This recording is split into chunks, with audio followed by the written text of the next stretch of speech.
Welcome back to Amateur Game Review, and today I want to talk to you about Call of Duty's recent free-to-play game mode, WarZone, and why I think it might just be the best battle royale out there.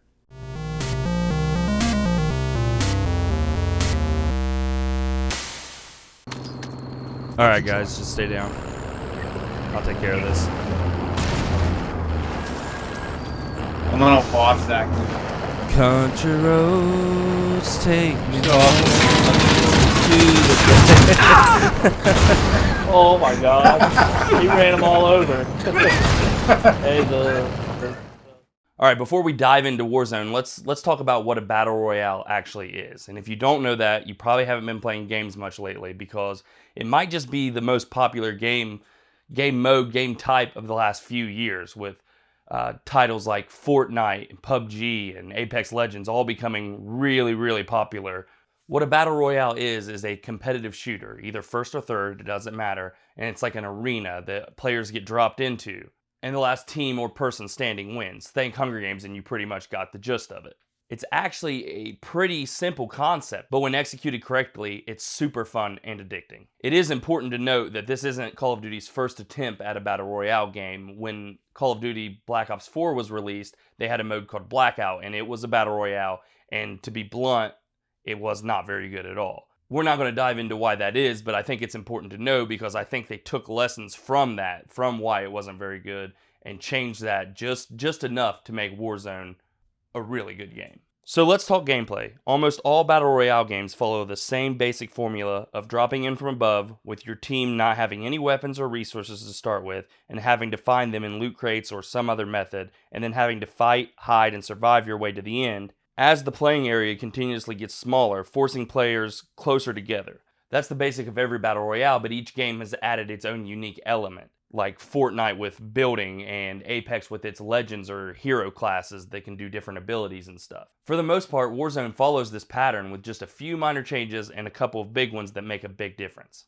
The very first change you will notice is that you actually start with a pistol. This may seem like an insignificant change other than starting barehanded, but it actually makes quite a bit of difference with Call of Duty's gameplay. If you hit your marks in Call of Duty, even a pistol, you can take a guy out in a few shots. So that changes the strategy up with where you land and how you attack. You have that weapon already on you, and you can make use of that. Another difference is with the weapons themselves and how you go about looting.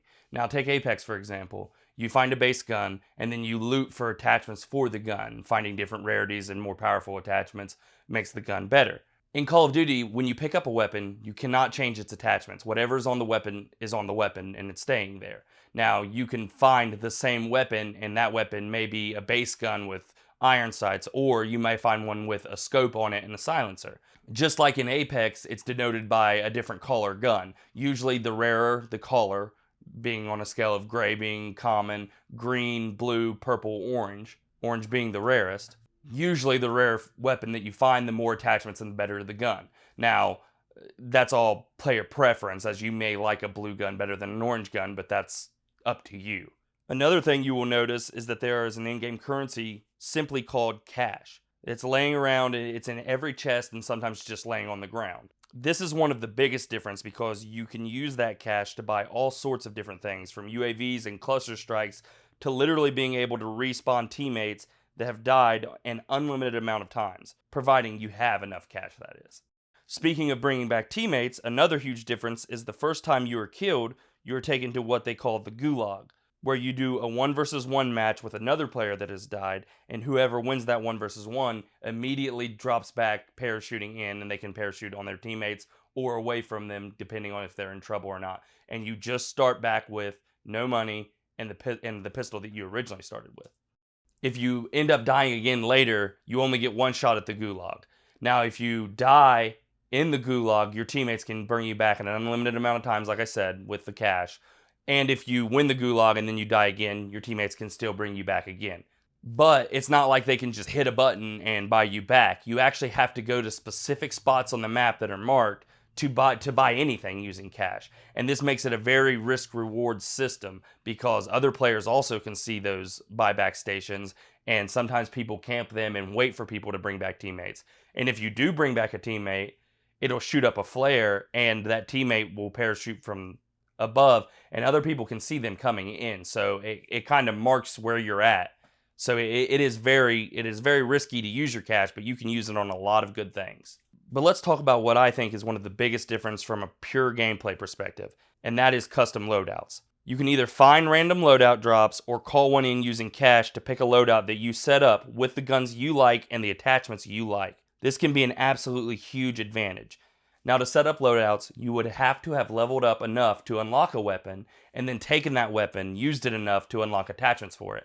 And there are a lot of attachments for every weapon. You can level weapons up, like, I'm not even sure, 40 or 50 times, getting enough attachments and camouflages for them. In all of the other battle royales, there are no advantages to playing a ton, other than the fact that you get better at the game, like just simply talent-wise.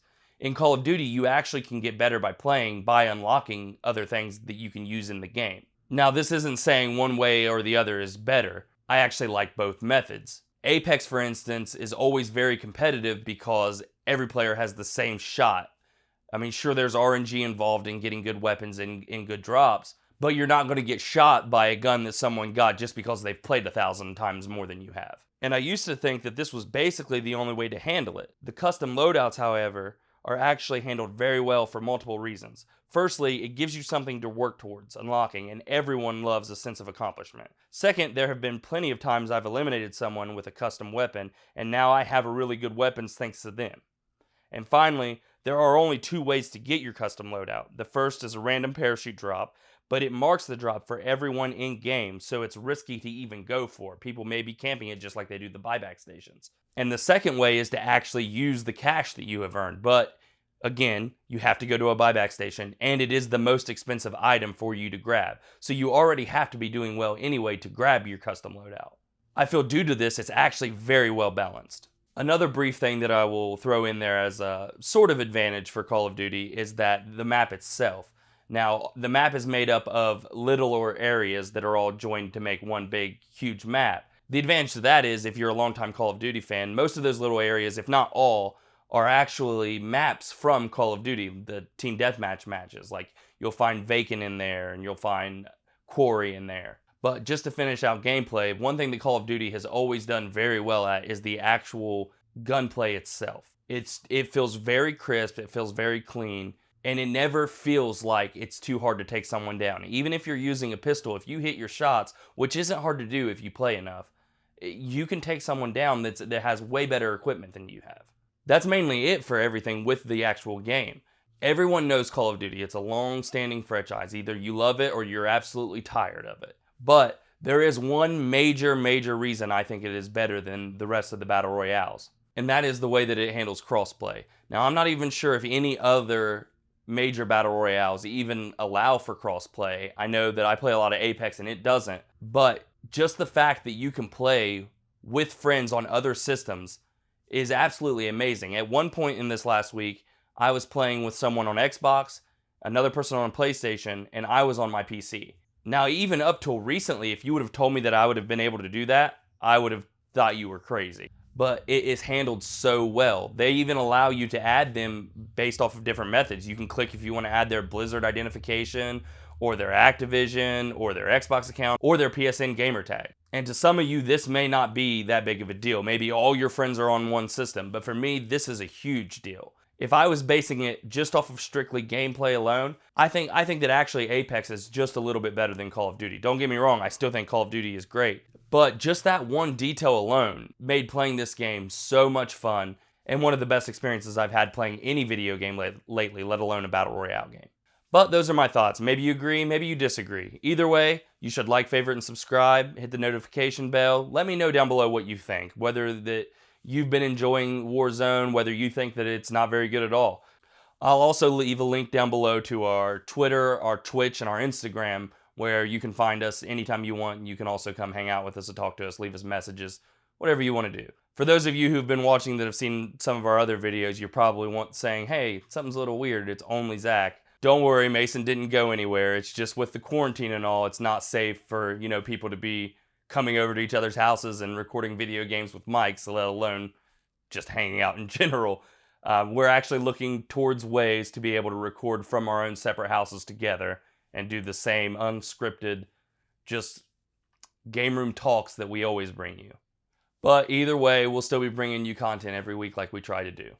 And one last thing before I end the video, everyone out there, remember to stay inside and stay safe.